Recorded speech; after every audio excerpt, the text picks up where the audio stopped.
नमस्कार। आप सभी विद्यार्थियों का नव्या के ऑफिशियल यूट्यूब चैनल में हार्दिक स्वागत है।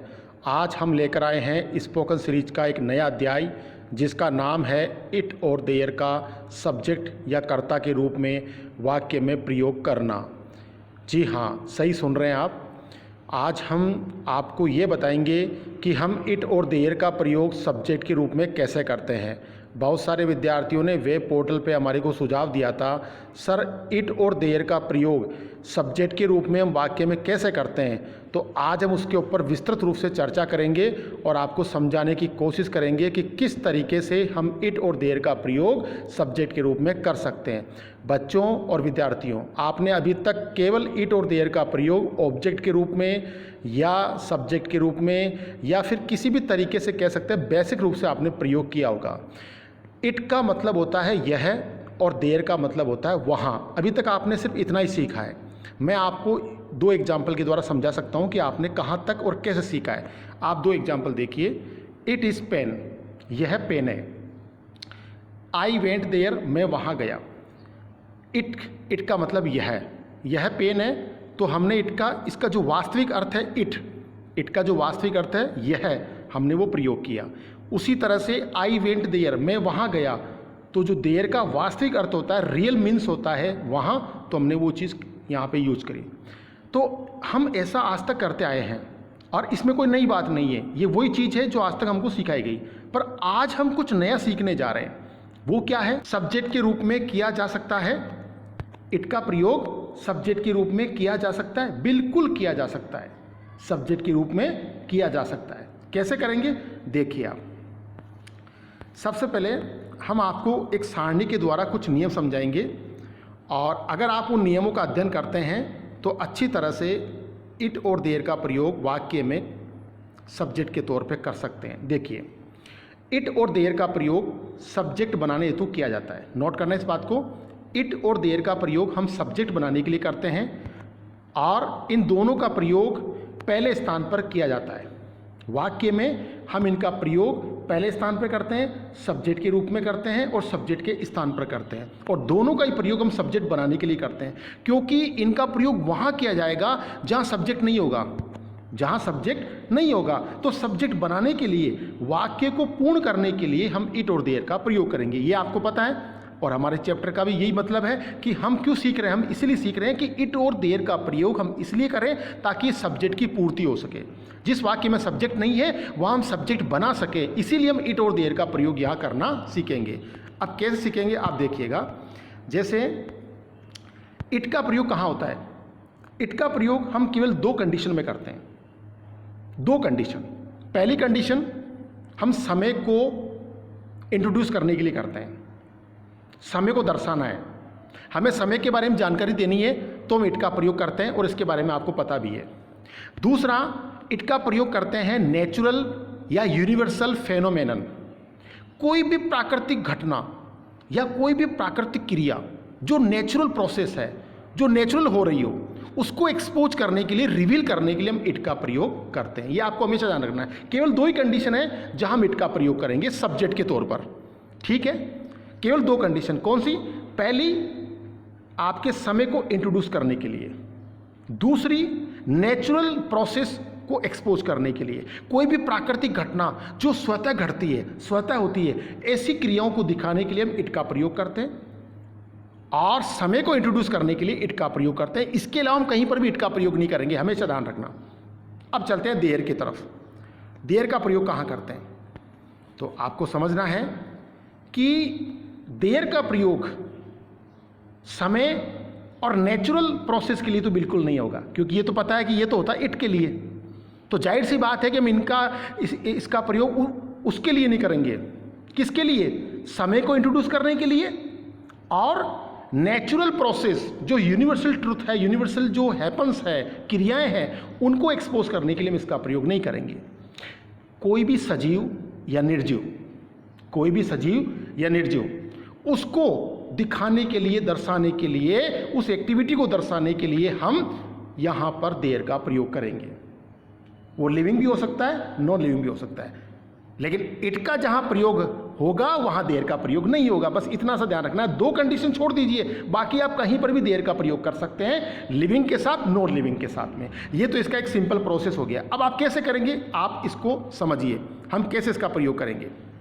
देखो, हम इसको इट को हम 2 भागों में बांटते हैं। इट को हम 2 भागों में बांटते हैं। पहला वर्तमान समय और भूतकाल समय। वर्तमान के लिए यानी कि प्रेजेंट टाइम के लिए हम इट इज का प्रयोग करेंगे, और भूतकाल के लिए, पास्ट टाइम के लिए इट वाज का प्रयोग करेंगे। ये हमेशा ध्यान रखना है। जब भी सेंटेंस आपका वाक्य भूतकाल का यानी आपके समय भूतकाल का हो, पास्ट टाइम का हो, तो वहां पे आप इट वाज का प्रयोग करेंगे, और अगर आपका समय वर्तमान समय का या प्रेजेंट टाइम का हो तो आप इट इज का प्रयोग करेंगे। इसी तरह से आप आगे चलिए देर में।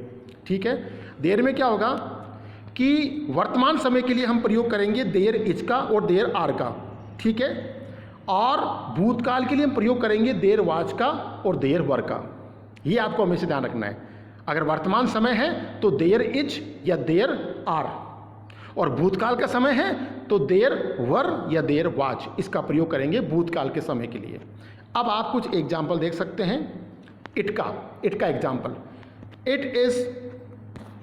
इट इज 4 o'clock, 4 बज गए हैं। समय को दिखाने के लिए हमने इट इज का प्रयोग किया। It was dark at night, रात को अंधेरा था।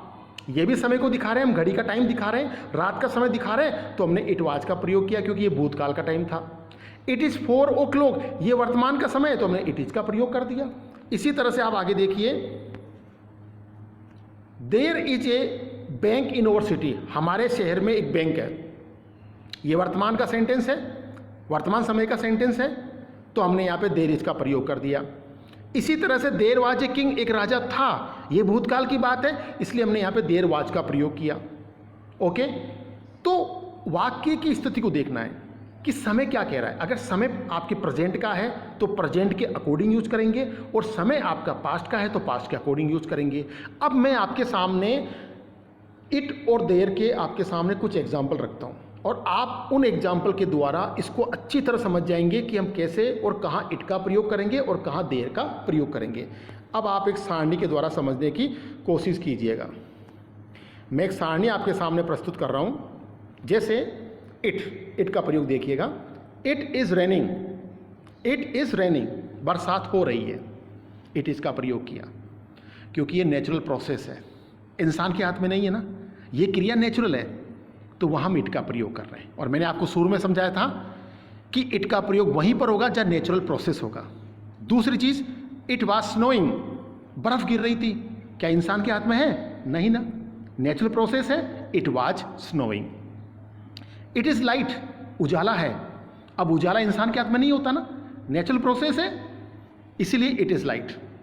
इट वाज गुड स्टार्ट, एक अच्छी शुरुआत थी, एक आपका नेचुरल प्रोसेस है, अच्छी शुरुआत इंसान के हाथ में नहीं होती, यह है बाई लक, इसलिए हमने यहाँ पे इट इज़ या इट वाज का प्रयोग किया। समझ रहे हैं आप?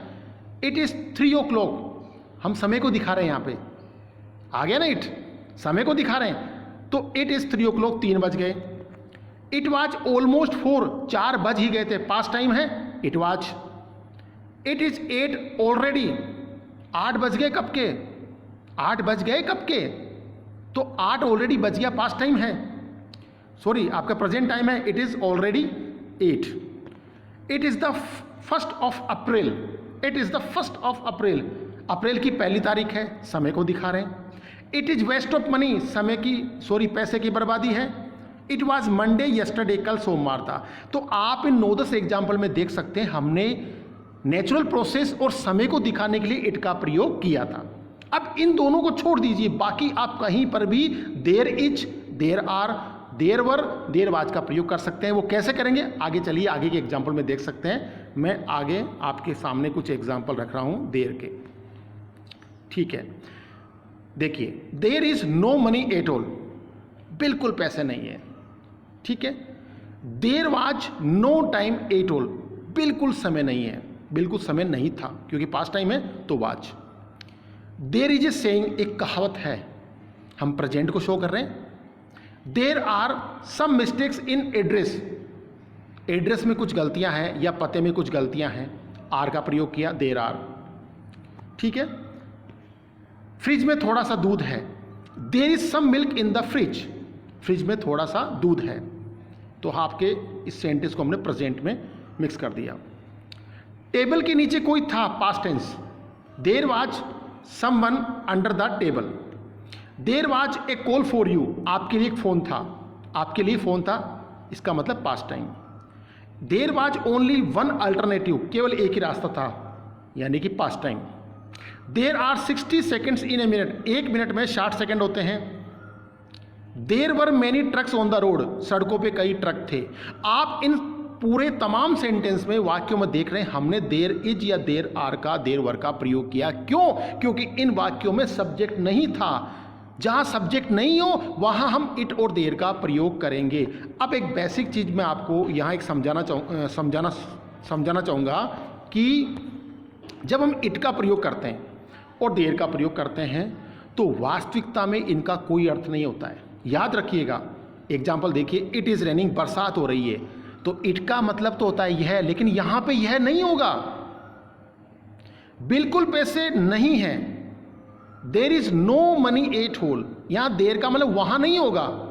हम जब सब्जेक्ट के रूप में देर का इट का प्रयोग करेंगे वहां इनका वास्तविक अर्थ नहीं निकलता है। इस चीज का आपको हमेशा ध्यान रखना है जब हम सब्जेक्ट के रूप में इनका प्रयोग करते हैं इस टाइम। ओके, तो मैं उम्मीद करता हूं हम वार्तालाप की दुनिया में जब भी सेंटेंस बोलते हैं तो आपको ध्यान रखना है, अगर सब्जेक्ट नहीं हो तो सब्जेक्ट बनाने के लिए आपको दो कंडीशन को छोड़कर देयर का प्रयोग करना है और समय को, नेचुरल प्रोसेस को दिखाने के लिए इट का प्रयोग करना है, और आप इजीली इट और देयर का प्रयोग सब्जेक्ट के तौर पे कर सकते हैं।